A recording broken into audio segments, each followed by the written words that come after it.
they were all there when I walked in. My mother, her arms crossed like a gate, my father with that familiar blend of judgment and boredom, my brother already smirking, and 2 chairs left conspicuously empty, for the guests of honor, apparently. I should have turned around right then. But I didn't. I sat down, in my graduation gown, thinking maybe this time would be different. Maybe they'd say they were proud. Maybe they'd finally see me. And then my mom said, "We thought you'd like a surprise, look who we invited." That's when I saw them. The girls who used to corner me in the locker room. Who once stuffed a dead mouse into my gym bag. Who made my high school years a private hell while my parents said I was being too sensitive. They were here. At my graduation dinner. Smiling. I'm Caroline. I'm 31. And that was the night I decided not to play the quiet daughter anymore. My parents had always been experts at selective memory. They remembered the awards I didn't win, the goals I didn't meet. They remembered the time I ruined Easter dinner by crying about a broken bracelet, not that it was the last thing my grandmother gave me before she died. They forgot the scholarships. The late nights. The years I spent rebuilding myself after the bullying destroyed my confidence. They forgot I paid my own way through college after they couldn't afford to help, only to take my brother to Europe for his gap year. They remembered to order a cake with "Congrats Carrie" in pink script. A name I hadn't gone by since high school. A color I never wore. I think they thought it was charming. Nostalgic. Like a family joke. I didn't laugh.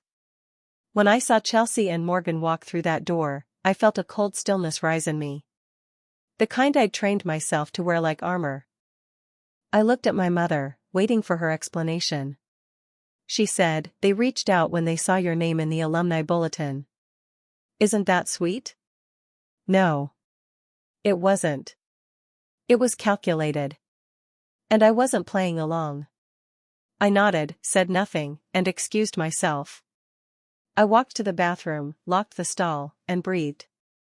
Long, steady breaths. The same kind I used to do at night when I'd cry into my pillow, trying not to make a sound. In the mirror, my face was calm. No tears. No trembling. I returned to the table 10 minutes later and sat down like nothing had happened. If they wanted a show, I'd give them one. But it would be mine. I grew up in a house where silence was mistaken for strength. Where we were taught to smile through disappointment and call it grace. My mother, Elizabeth, ran the family like a country club hostess, polite, efficient, always performing. My father, Richard, was quieter but colder, his approval doled out like a tax deduction. Earned only when necessary. My younger brother, Mark, was the golden boy. Athletic, charming, effortlessly forgiven. He once totaled my car and my parents paid to replace it, in his name. When I was 15, I tried to tell my mother about the bullying. About the texts, the rumors, the things they wrote on the bathroom wall. She said, "You're too smart to let girls like that get to you." When I came home with a black eye from being shoved against a locker, she told the school I had tripped. But my grandmother, Elaine, she saw me. She's the reason I survived. She lived in the old farmhouse on the edge of town, where the porch was always full of drying herbs and the air smelled like lemon balm and tobacco. I used to spend weekends with her, chopping vegetables and listening to her stories about her own childhood, about surviving harder times. "You've got roots," she used to say, brushing hair from my face. Deep ones. And they don't break easy. When she passed, I was 20. She left me a box of letters and a silver locket. No one else seemed to care. Not even my mother, her only daughter. That box is still under my bed. I read those letters when I need to remember who I am. The bullying stopped eventually. Or maybe it just faded after we all graduated and scattered. But the damage stayed. It made me work harder. It made me quieter. It made me into someone who never asked for anything. I built my life alone. Worked full-time through school. Took night classes. Graduated top of my program. Got my master's while working a corporate job during the day. Paid off every loan before 30. No one ever asked how I managed. At family gatherings, I was so serious. When I didn't drink, I was judgy. When I didn't come home for Christmas, I was selfish. But when Mark got a DUI and needed help, I was the first call. I paid for his rehab. Twice. When my father had back surgery and couldn't work, I sent them money for groceries. Still, when my name came up in conversation, it was with an eye roll or a sigh. Caroline's busy. Caroline's intense. Caroline's not very fun. So when they told me I could finally celebrate my graduation, the one I'd delayed for years because I was working, I didn't expect a parade. But I didn't expect sabotage either. As dinner dragged on, I listened to my old bullies reminisce about high school as if nothing had happened. Morgan laughed, "Remember that time we got locked in the gym during cheer practice?" Chelsea smirked, "Or that day someone put food dye in the science teacher's coffee?" "Caroline, you were so serious back then." My mother laughed along, sipping her wine, proud to be included. I said nothing. But inside, I was already rewriting the ending. And before dessert was served, I had already made the call. Some people lose their voice in a crowd. I lost mine in a family. But in that moment, I wasn't silent. I was watching, recording, remembering. Chelsea and Morgan's voices floated over the table like perfume, sweet, toxic, and meant for show. They weren't just reliving high school. They were reclaiming it. Recasting their cruelty as charm, their meanness as mischief. My mother smiled, encouraging them, drinking in their performance like it was a toast made in her honor. I glanced at my father. He was on his phone, barely listening. Mark was scrolling through something, maybe a sports update. None of them saw what was happening. Or maybe they did. Maybe that was the point. I excused myself again, this time without pretending to smile. Outside the restaurant, the city lights blurred through the film of mist in the air. My heels clicked against the pavement as I crossed the street, not sure where I was going, only that I couldn't breathe in there anymore. I walked 2 blocks to a quiet bench near the Riverwalk and sat down. The cold stone seeped into my skin, grounding me. I wasn't hurt.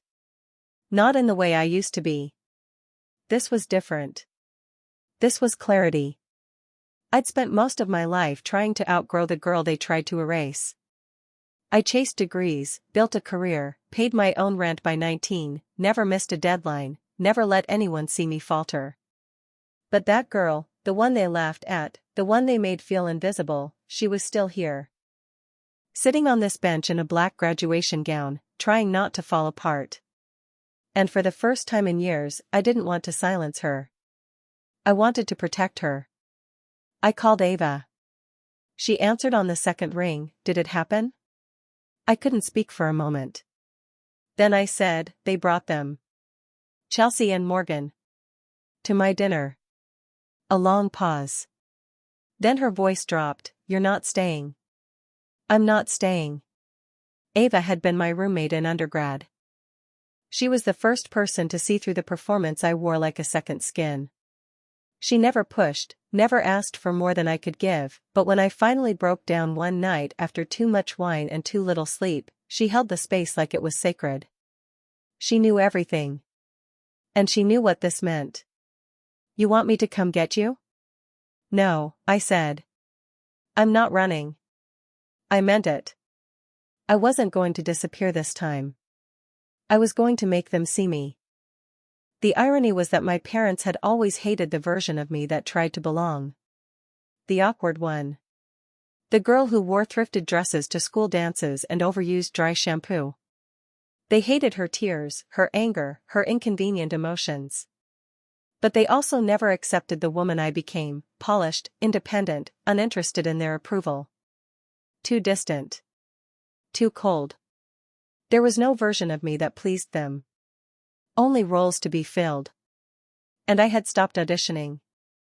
I returned to the dinner just as the dessert menus were being passed around. No one noticed I'd been gone nearly 30 minutes. I sat down and waited. Chelsea said, "So, are you still doing nonprofit stuff?" "That's so cute." I didn't answer. My mother stepped in, as if to rescue me. "Caroline's been working on some community projects. She's always had a soft heart." I looked at her. Not anger. Just stillness. I said, "I manage 6 federal grants and oversee a staff of 12. We recently helped pass a housing ordinance that's going to keep 400 families from being evicted this year." Silence. Then Morgan laughed, too loud. "Wow, look who grew a backbone." And that was it. The moment I stopped trying to be understood. That night, after the check was paid and the photo was taken, me in the middle, flanked by 2 strangers pretending to be friends, I drove home in silence. No music. No news. Just the hum of tires on wet asphalt. I didn't cry. I didn't scream.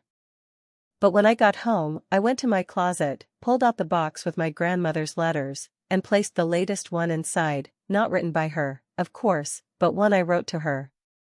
"Dear Elaine," I began. They tried again. And I didn't fold. "You'd be proud." Growing up, I'd spend every other weekend with her, especially after she retired and moved into that small yellow house with the wraparound porch and creaky floors. She made tea with real leaves and baked bread without a recipe. Her kitchen always smelled like cinnamon and something herbal. She kept a garden full of stubborn things: lavender, rosemary, thistle. Plants that could survive on their own.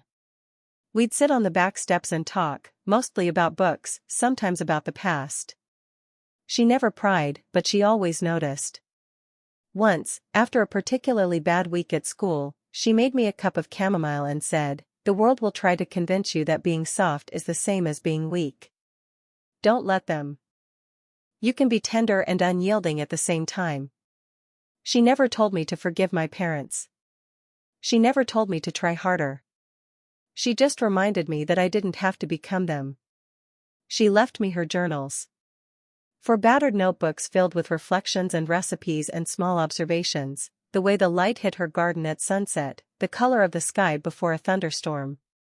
She believed in preserving the quiet things. I started keeping my own journals after she passed. I filled them with the truth. Not the version of events my family preferred, but the raw, sometimes fragmented truth of what it meant to grow up trying to disappear. I opened one that night and wrote a single sentence: "They thought they broke me, but all they did was sharpen the edge." Over the next few days, I began to unravel the threads they'd tangled. I pulled up the alumni contact list and found Morgan's full name. Chelsea's too. A few clicks later, I had access to a charity board they were both affiliated with, not as founders, but as faces. Social media darlings. Good optics. I knew what they cared about: perception. And I knew exactly how to wield mine. Not for revenge. Not yet. But for something cleaner. A line drawn. My graduation photos hadn't been posted yet. I had the photographer send me the proofs. Most were unusable: stiff smiles, awkward positioning, my brother pretending to care. But one stood out. It was of me, alone, walking out of the restaurant. Shoulders straight. Chin level. The door closing behind me. I made it my profile picture. No caption. That night, my mother called. I didn't answer. 2 days later, I received an invitation in the mail, a formal one. White envelope, gold lettering. "You are cordially invited to a private family reception in honor of Caroline's graduation." It was postmarked the day after the dinner. And listed my parents' country club as the venue. I was not consulted. I was not asked. Just expected. Expected to show up, smile, play along. Again. But this time I had something they didn't. Myself. And I wasn't going. Not quietly. That night, I sat at my desk with my journal open, flipping through pages filled with entries about silence, about survival, about pretending. Then I turned to a blank page. And I started writing a new story. It began with, she did not belong to them anymore. And ended with, but they didn't know that. Not yet. I closed the book. Outside, the city was quiet. Still. Inside me, something had started to move. Not rage. Not grief. Just the steady, unfolding calm of someone who'd finally remembered her own voice. And I knew exactly where to use it next. Guilt doesn't always scream. Sometimes it hums under your skin like a low-grade fever, constant, dull, impossible to ignore. 3 days after the dinner, the guilt found me in the form of a voicemail. My mother's voice, carefully composed, "Caroline, I know you're upset. I hope you'll consider attending the reception. We put a lot of effort into it, and the family's expecting you. Please don't make this about the past." I listened to it twice, not because I needed clarity, but because I wanted to be sure I heard the absence of it. She didn't say sorry. She didn't ask what happened. She just asked for a performance. Again. The message didn't anger me. Not really. It confirmed something I had long suspected but never dared to confront outright. I was not a person to her. I was a role to manage. A variable in the family optics equation. I didn't call her back. Instead, I went to work the next morning and sat through meetings with my department, approving budget reallocations and overseeing our quarterly report to the city. I wore a navy blazer and smiled at the right times. Took notes. Made decisions. I was efficient. Professional. Untouched. But the hum stayed with me. It followed me through the elevator ride down to the parking garage. It pressed against my ribs as I gripped the steering wheel on the way home. It tightened when I passed the florist on 8th Street, the one that used to make bouquets for my grandmother's kitchen table every Sunday. I pulled into a side lot and walked inside. The owner, an older woman with short silver hair and worn hands, nodded in recognition. "You still like the eucalyptus and blue thistle mix?" she asked. I nodded. She wrapped the bouquet in brown paper, tied with twine. I paid in cash. Back at my apartment, I placed the bouquet in the chipped ceramic vase I'd inherited from Elaine. It sat in the center of my kitchen table, the scent grounding me. Then I turned off my phone. The guilt shifted that night, not mine, but theirs. Or rather, the shape of their manipulation. The email started. Subject: a few family concerns. From my father. Short. Polite. Weaponized in its restraint. He wrote, "Your mother is under a lot of stress planning this event. I trust you'll make the right decision." The right decision. It echoed. 2 more emails followed from Mark. One with a photo of the printed program for the reception. My name was listed beneath honoree, in bold serif font. The second, a message, "Don't make this weird." I sat in silence for a long time. Not reading. Not reacting. Just sitting. That's the thing about being gaslit for years, you become fluent in subtext. You learn how to read sentences not for what they say, but for what they avoid. I was being managed. Again. But I wasn't 16 anymore. Ava stopped by the next evening, bringing Thai food and a 6-pack of ginger beer. She didn't ask if I was okay. She just unpacked the cartons, found 2 forks, and settled into my couch like she always had. "You know they're panicking, right?" she said between bites of pad cew. "They don't know how to handle this version of you." "I haven't even done anything," I replied. Exactly. Her point landed with a quiet weight. They expected noise. Rebellion. A scene. Not silence. Not the clean, measured refusal to engage. That's what scared them. I looked down at the email still open on my laptop. My father's words flickered on the screen. "I'm tired," I said. Ava nodded. "Then stop letting them rent space in your mind." I didn't respond. But something inside me softened. Later that night, after she left, I opened the journal again. I wrote. "They only love you when you bend." And I'm learning how to stand. The next morning, I found an envelope slipped under my apartment door. Hand-delivered. It was from Chelsea. I recognized the handwriting. Inside was a folded piece of monogrammed stationery and a note that read, "Hey Caroline, I hope the other night wasn't too much. Your mom said you've always been a little sensitive. Anyway, no hard feelings. Looking forward to seeing you at the reception. XO, Chels." I stared at it for a full minute, then folded it neatly and placed it in the trash. It was so casual. So rehearsed. It almost made me laugh. But it also confirmed something more useful than outrage. She wasn't sorry. Because she didn't think she'd done anything wrong. And that made her predictable. I didn't tell anyone, not even Ava, but I started documenting. Not revenge. Not exactly. Just record keeping. I began saving every message. Every email. Every subtle implication of expectation. Every passive-aggressive text from Mark. Every mention of the reception, every phrase that dripped with veiled threat or polite manipulation. I kept them in a folder titled Clarity. I had no clear plan yet. But I knew this was how it started, with observation, with truth, with the discipline to see things as they are, not as I wished them to be. I remembered something Elaine once told me, late one night when I was crying over a middle school humiliation I can't even recall now. Forgiveness is a gift. Not a requirement. And sometimes the most loving thing you can do is stop letting someone harm you. She hadn't meant it as strategy. But I did now. The final straw came 3 days before the reception. A letter arrived from the country club's event coordinator, a formal RSVP confirmation, listing expected remarks by honoree. They had signed me up to give a speech. Without asking. There was even a note in the margin, "Your mother said you'd talk about perseverance, maybe something inspirational?" I stared at the envelope. At the embossed letterhead.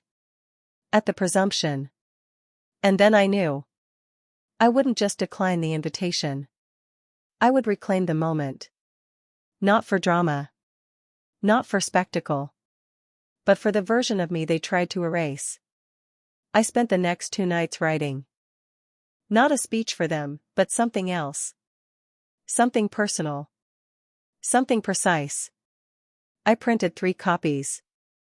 Bound them simply. No frills. I placed one in my grandmother's journal. One in the folder marked Clarity. And one in my handbag. Then, for the first time in years, I booked an appointment at the salon. I had them cut my hair into something sharp, deliberate. It framed my face like punctuation. I bought a dress that made me feel invincible. Not beautiful. Not polished. Just mine. And when Saturday came, I didn't go to the country club. I went somewhere else. Somewhere with better lighting. Somewhere quieter. I stepped onto a stage that wasn't theirs. And I began to tell my story. Not for them. But for every girl who had been asked to smile through the sting. Every woman who'd ever been erased in a room full of people who claimed to love her. I told the truth. Calmly. Carefully. Without apology. And when I walked off that stage, heart steady, breath even, I knew something had shifted. Not in them. In me. Because the only permission I needed to take up space was mine. And I had finally given it. Back home that evening, my inbox had 12 new messages. I didn't open them. Instead, I opened my window and let the air in. The silence no longer felt suffocating. It felt earned. Some things don't explode when they break. They just split in silence, like a fault line deep beneath the surface, slow, invisible, permanent. That was how the shift felt. It didn't come with a scream or slammed doors or some dramatic climax. It was quieter than that. A withdrawal. A decision. I didn't open the emails. I didn't answer the calls. I didn't reach out to anyone in the family for a week. Instead, I did something far less visible. but infinitely more powerful. I changed the beneficiary on my life insurance policy. Removed my father's name from my emergency contact list. Updated my will. They would never know unless something happened to me, and that wasn't the point. The point was reclaiming what belonged to me, my agency. It felt like tidying a room no one else would ever see. Strategically, it made sense to go quiet. Let the dust settle. Let them misinterpret the silence however they wanted. I wasn't hiding. I was watching.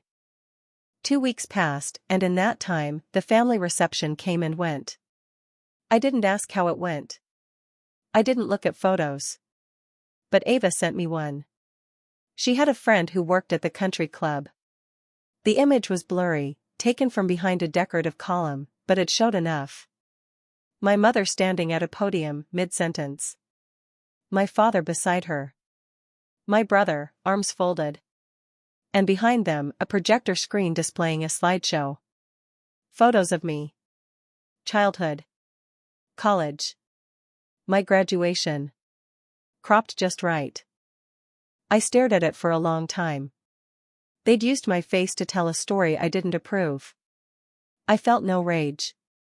Just a cold precision clicking into place. This wasn't about hurt feelings anymore. This was about narrative control. I spent the next week gathering documents. Not for battle. For boundaries. I requested a copy of the club's event recording. I used polite, professional language in the email. I received a link 2 days later. They hadn't edited anything. It was all there. My mother's speech, filled with soft rewrites of my life. Caroline's always been so resilient, even as a child. My father's lukewarm toast. She took the long road, but we're proud of how far she's come. They weren't cruel. That would have been easier. They were disingenuous. That was worse. Because people would believe them. The audience clapped. Smiled. Nodded along. It confirmed everything I already knew, not just about my family, but about the way stories get rewritten when the truth is inconvenient. So I did the only thing I knew how to do. I wrote it down. Every night that week, I came home, made tea, and added to the document. I started calling it the ledger. Not a journal. Not a memoir. Just facts. Dates. Incidents. Quotes. I pulled from old emails, texts, voicemails. I even called my old high school and requested archived yearbooks. I wanted proof of what wasn't there, my name missing from recognition pages, my photo excluded from awards night coverage. I wasn't looking for justice. I was building an archive. Because if they ever tried to twist the story again, in front of lawyers, or donors, or reporters, I'd be ready. Not for drama. Not for scandal. For truth. Ava noticed the shift in me. We met for lunch the following Sunday. She watched me carefully over the rim of her glass, then said, "You're not angry anymore." "No," I replied. "I'm not." "You're dangerous now." I smiled. Not because it felt good, but because it felt accurate. The next phase came slowly, but deliberately. I reached out to a nonprofit media collective I'd worked with the previous year. They specialized in anonymous essays, stories told by people who couldn't risk using their names, but needed the truth to be heard. I sent them an excerpt from the ledger. A week later, they wrote back. They wanted the full piece. They offered a publication date, editorial support, and legal vetting. I said yes. The essay wouldn't name names.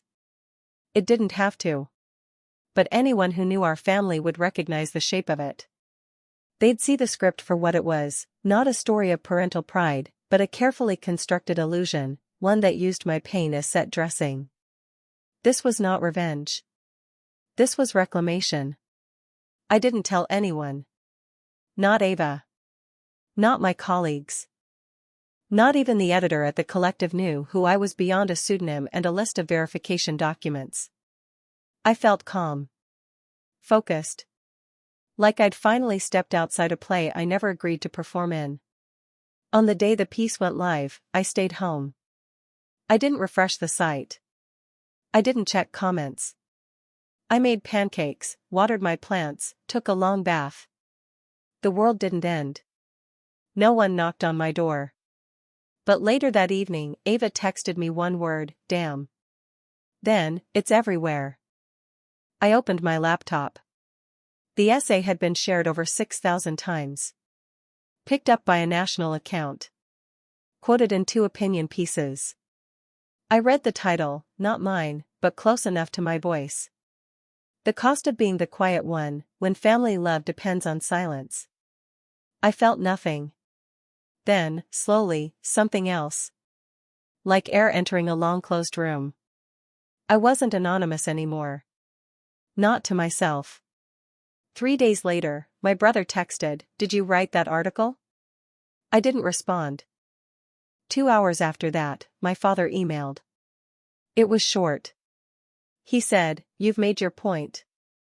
You've hurt your mother." I replied, "She's still rewriting mine." I didn't hear back. The email from my mother arrived 5 days later. Paragraphs. Carefully written. Laced with phrases like misunderstood, misrepresented, and misguided. She said I should have come to her directly. She said families should keep things in the family. She said this had been humiliating. I didn't reply. Instead, I archived it.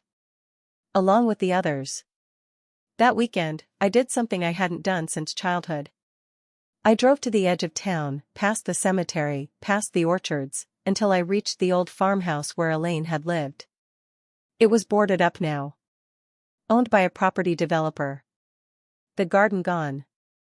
The porch sagging. But I parked and sat across the road, looking at it. I remembered the scent of her rosemary. The sound of wind through the broken screen door. Her voice, calm and certain, saying, "You don't have to stay where you're not seen." She never said fight. She said walk away. I finally understood the difference. I stayed until dusk, then left a small envelope on the stone at the edge of the property. Inside was a single page. A printout of the article. And a note that read, "I found my way out. Just like you said I would." The next morning, the phone rang again. This time, it was my father. I let it go to voicemail. He said, "We need to talk about consequences." I pressed delete.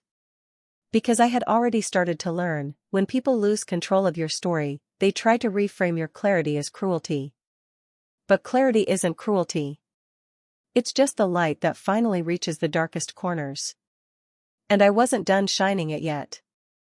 Some confrontations don't begin with a slammed door or a raised voice. Some begin with a chair pulled quietly away from a polished table and a glass of water left untouched. That's how it started.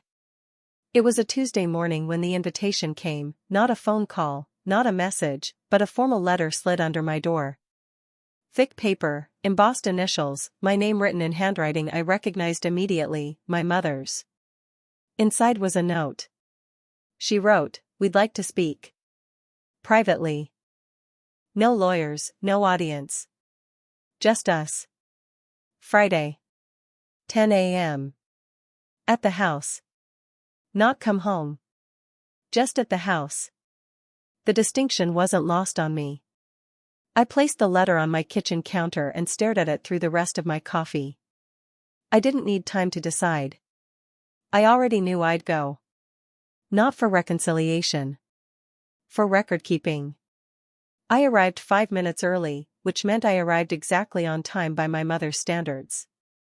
The front steps were newly washed. The porch furniture rearranged. Everything carefully curated to appear relaxed. The door opened before I could knock.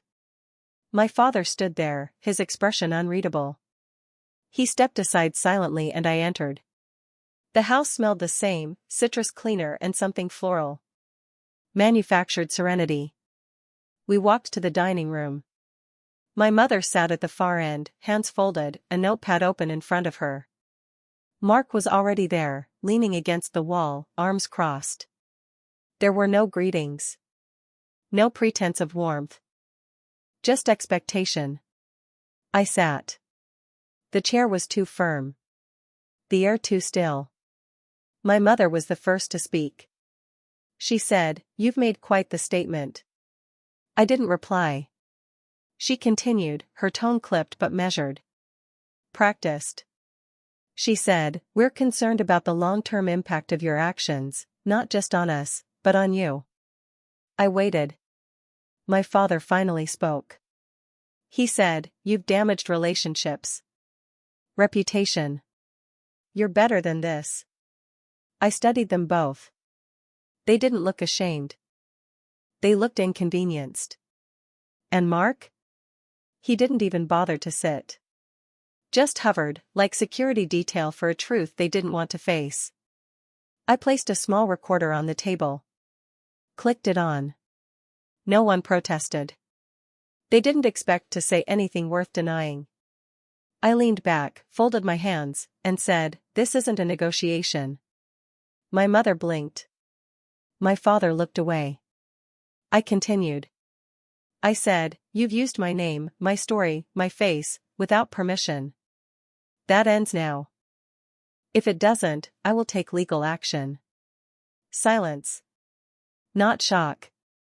Just the slow comprehension of people unaccustomed to consequences. My mother's mouth tightened. She said, "We are your family." I didn't flinch. I replied, "You were." What followed wasn't loud. It was colder than that. She listed grievances. Accused me of rewriting history. Called the essay vindictive. My father called it self-indulgent. Mark chimed in once, "You've embarrassed us." I didn't interrupt. I let them speak. Every word was fuel. I said only one thing when they finally paused. I said, "You're not upset that I told the truth. You're upset that I told it in my own voice." They didn't deny it. And that was the answer. The conversation didn't last long. Maybe 15 minutes. Eventually, my mother stood. She said, "We've made mistakes. But you've made this impossible." I stood too. I replied, "It was already impossible. I just stopped pretending." I gathered my bag, picked up the recorder, and turned to leave. Mark followed me into the hallway. He said, "You think you're the only one who got hurt?" I turned to face him. I said, "No. But I'm the only one who was told to keep quiet about it." His jaw tightened. But he didn't respond. I walked out. The door didn't slam. It clicked shut behind me. Outside, the air was crisp. Clean. The walk to my car felt longer than I remembered. But lighter, somehow. I slid behind the wheel, sat still for a moment, then drove away without looking back. Not out of defiance. Out of clarity. I didn't need their reaction. I had the recording. Their words. Their omissions. Their discomfort. Their indifference. And that was enough. Over the next week, I sent a carefully worded letter, not an email, to their attorney. It included timestamps from the reception recording. A list of unauthorized uses of my image and name. A polite but firm demand, cease and desist. Ava reviewed it before I sent it. She said it was surgical. That was the point. Surgery cuts, but it also removes what no longer belongs. The silence that followed was different from before. It wasn't tension. It was surrender. They didn't reply. Didn't threaten. Didn't escalate. They simply stopped. And in that stillness, I finally felt the difference between being ignored and being free. 3 weeks later, an envelope arrived. Plain. No return address. Inside was a single page, a photocopy of the country club newsletter. An announcement had been printed in the corrections and updates section. It read, "In a previous feature, we misattributed remarks regarding a private event. We apologize for the oversight." No names. But I understood. And I smiled. That weekend, I took the train out of the city. Ava had booked a quiet cabin in the woods, something we'd talked about doing for years. We brought books, coffee, and silence. The first morning, I sat on the porch with a blanket around my shoulders and wrote in my journal. Not about them. About me. My future. My work.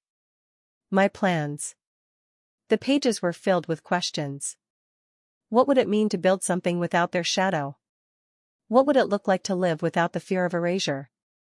What did joy feel like, unmediated by obligation? I didn't have answers yet. But I had space. That night, I dreamed of my grandmother. She was in the garden again, knees in the dirt, humming to herself. When she saw me, she didn't say anything. She just smiled. I woke up with tears in my eyes, but not from sadness. It was something quieter. Older. Relief. The next morning, Ava handed me a mug of coffee and said, "You look different." I nodded. I feel different. Because I did. Because something had finally shifted. Not in them. In me. And whatever came next, it would be on my terms. Some endings aren't marked by goodbyes. They arrive in the quiet moments when you realize you've stopped waiting to be called back. That's how it felt, waking up that Monday morning. No voicemail. No apology. No attempt to rewrite what had happened. The absence wasn't bitter. It wasn't a punishment. It was confirmation. They had finally accepted that I meant it. The strange thing was, even as I re-entered my regular routines, work, errands, texts from Ava about mundane things like whether we should try that new Mediterranean place, a part of me remained suspended, like I was still adjusting to the new shape of the air. Because when you grow up constantly bracing for someone else's disapproval, your body doesn't quite know what to do when it's gone. There were moments I caught myself instinctively softening my language in emails, as if I might offend someone just by being direct. Or hesitating before clicking post, wondering who might take it personally. And each time I paused, took a breath, and reminded myself, it's over. I had removed myself from the ecosystem that trained me to make myself smaller. And now I had to learn how to live at full scale. Professionally, nothing changed. My work stayed consistent, my clients satisfied. I hit all my deadlines, delivered clean reports, led team meetings with my usual composure. But something subtle had shifted. In one strategy meeting, I disagreed with a director, calmly, but without cushioning my tone. In the past, I might have apologized for the friction, even if I was right. This time, I didn't. I watched him pause, surprised, then nod. He adjusted his stance. I didn't win a battle. There was no applause. But I held my ground. And that was the victory. Outside of work, things were quieter. I didn't receive another message from my family. No birthday card in the mail, even though it came 3 weeks after the confrontation. No email from Mark. No late-night text from my mother pretending nothing happened. It was the longest silence of my life from them. And I didn't try to break it. Instead, I started reaching out to other parts of my life that I'd neglected, quietly, without fanfare. I emailed an old professor from grad school who had encouraged me to publish some of my research. We exchanged updates. He invited me to speak at a panel in the fall. I accepted. I signed up for a community design workshop on affordable housing, not because I had to, but because I wanted to sit in a room with people building real things, grounded things, outside the exhausting theater of reputation. I took a weekend trip alone to the lake, left my phone on airplane mode, and read for 12 hours straight. The isolation I'd once feared didn't feel so empty anymore. It felt earned. One evening, I came across an old email from a former colleague, someone I hadn't spoken to in years, who'd once offered to connect me with a civic architecture firm looking for consultants. At the time, I'd been too busy, too tethered. Now, I replied. We met for coffee the following week. The firm was still interested. The project focused on post-eviction stabilization, helping families displaced by predatory development practices. It was quiet work. Long-term. Grounded in policy. I said yes. Not to prove anything. Just because I could. The essay kept circulating. Quietly, organically. People shared it in private Facebook groups, parenting forums, small trauma recovery communities. Every so often, I'd receive a message from someone I didn't know. A woman who'd left her childhood church after years of guilt and gaslighting. A teacher who'd gone no contact with her mother after realizing the abuse hadn't ended when she turned 18, it had just changed shape. A young woman, only 22, who wrote, "I didn't know it was okay to walk away from people who raised me." I responded to every one of them. Never with advice. Just with recognition. We don't need permission to leave what harms us. Sometimes we just need to know we're not alone. One night in early fall, Ava and I were walking back from dinner, the air cool enough that we both had our jackets zipped halfway. She looked at me sideways, a small smile playing at the edge of her mouth. She said, "You don't talk about them anymore." I replied, "I know." She waited, but I didn't elaborate. Because there was nothing else to say. Not because the pain was gone. But because it no longer dictated the shape of my days. It had become what it should have always been, history. Around that same time, the attorney I'd spoken to earlier in the summer reached out with a short update. Apparently, someone had tried to secure a small publishing deal using content lifted from one of my old school projects, a community redevelopment proposal I'd submitted during grad school. They'd used my research, but repackaged it under a pseudonym. The publisher had flagged it after cross-referencing sources. The submission was traced back to Mark. I didn't feel anger. I felt a calm detachment, like watching a person flail in a pool they jumped into themselves. The attorney asked if I wanted to press charges. I said no. But I did request a formal cease and desist, delivered through the proper legal channels.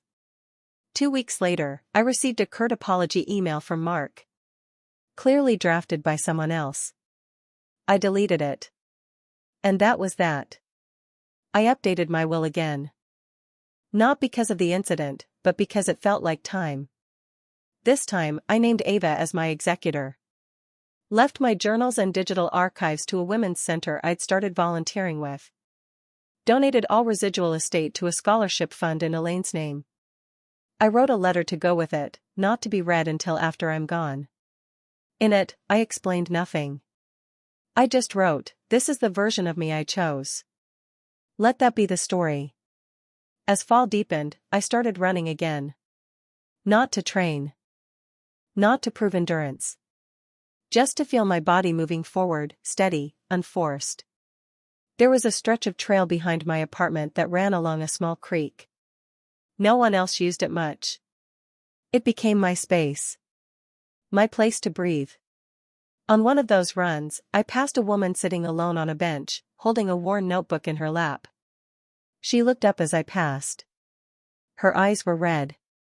Her mouth set in that careful line I knew too well, the look of someone trying to hold it together in public. I didn't stop. But I did nod. A small thing. But maybe enough. Because sometimes what we need isn't rescue. Just recognition. That night, I sat on my balcony, legs tucked beneath me, mug of tea warm against my palms. The city lights shimmered below like a heartbeat. And for the first time in a long time, I felt still. Not because I'd fixed everything.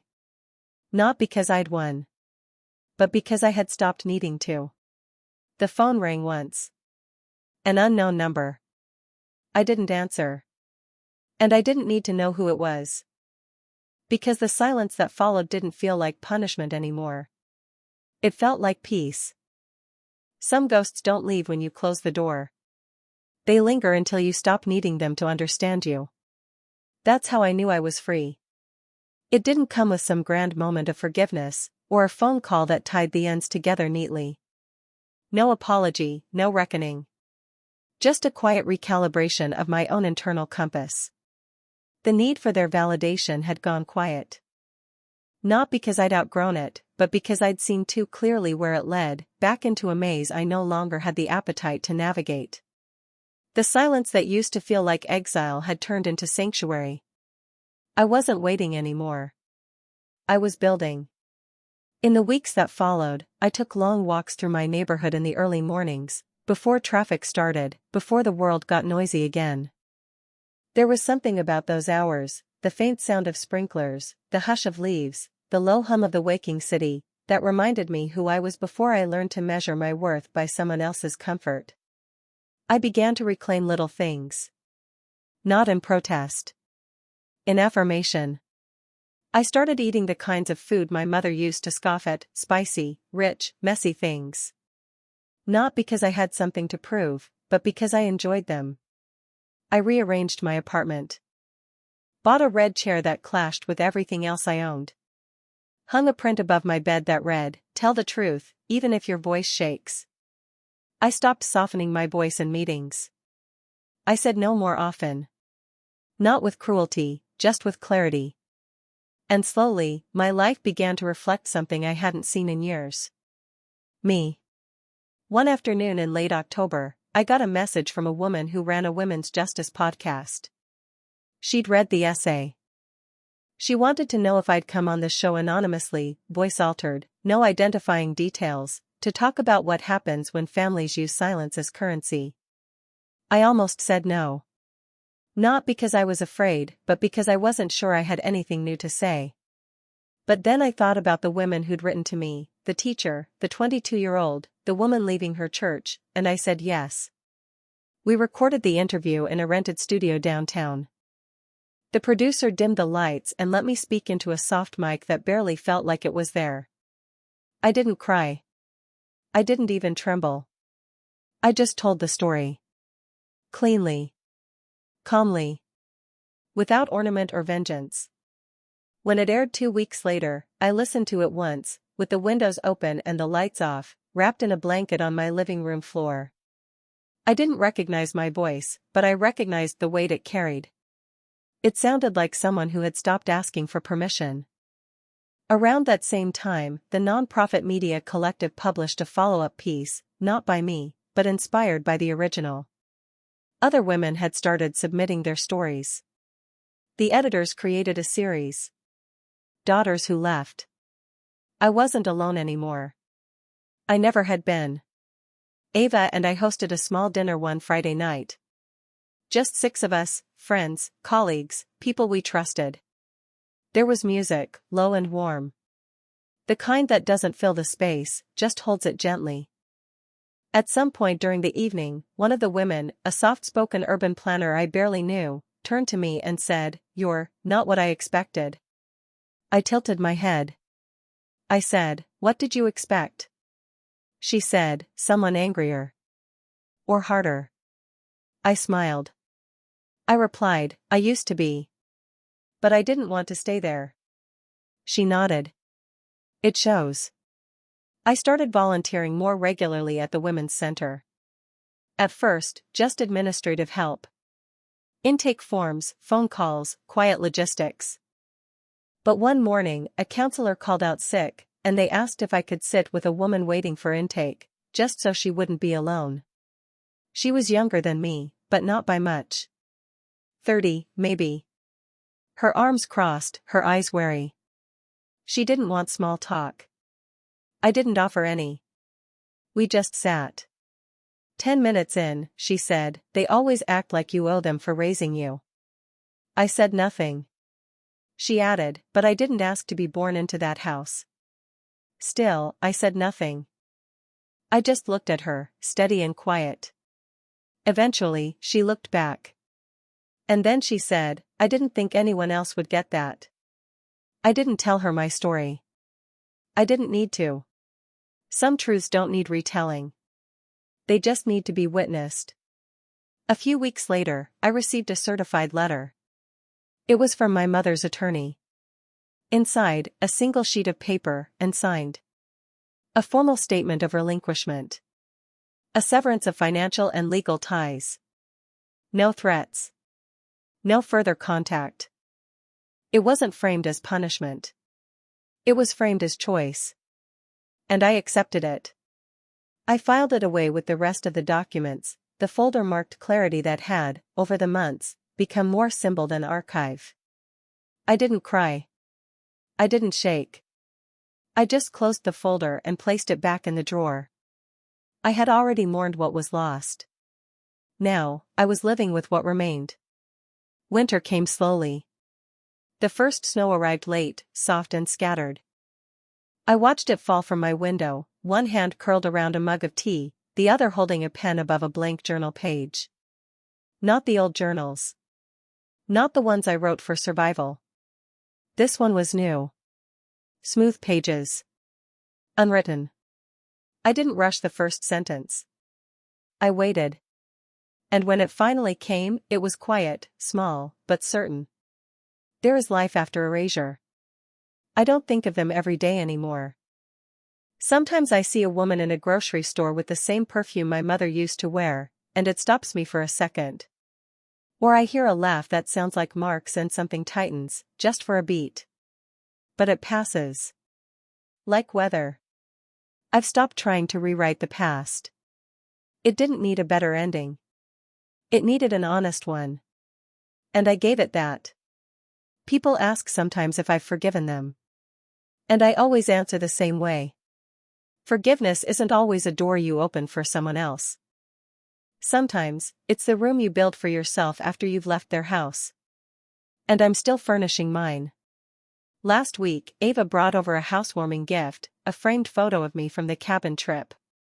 I'm sitting on the porch, legs tucked under me, blanket around my shoulders, eyes closed, face toward the sun. She said, "I wanted you to see what you look like when you're not surviving." I keep it on my desk now. Not as proof.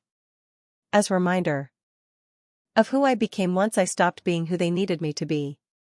Some stories don't end with closure. They end with continuation. A quiet morning. An empty page. And the soft, steady breath of someone finally unafraid to speak.